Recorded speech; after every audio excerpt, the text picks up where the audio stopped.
पता जी पूरे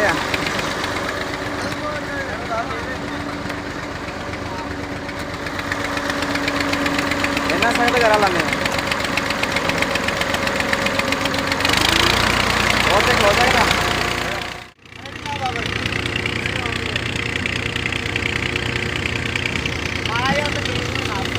नहीं हम तो यार ठीक स्पीड है यार नहीं वो मट्टी बिल्कुल स्पीड है यार है मट्टी आ वो ट्रैक्टर की स्पीड में तो सादी का ही है अच्छा अरे जरा दूसरा गियर लाना है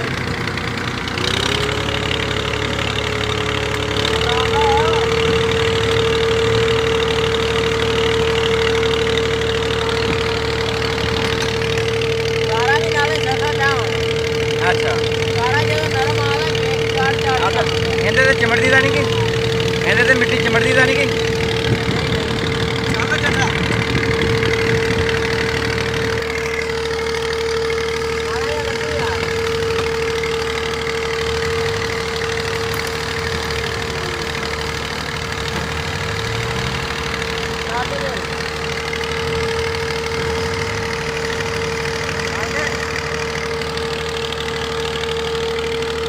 ਕੱਢ ਦੇ ਕੱਢ ਦੇ ਕੱਢ ਦੇ ਕੱਢ ਦੇ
नहीं पानी में डीजल ना खराब है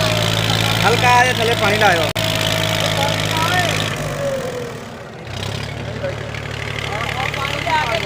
हल्का आ जाना तो पानी लाओ ना फिर पता चल जाना उन्हें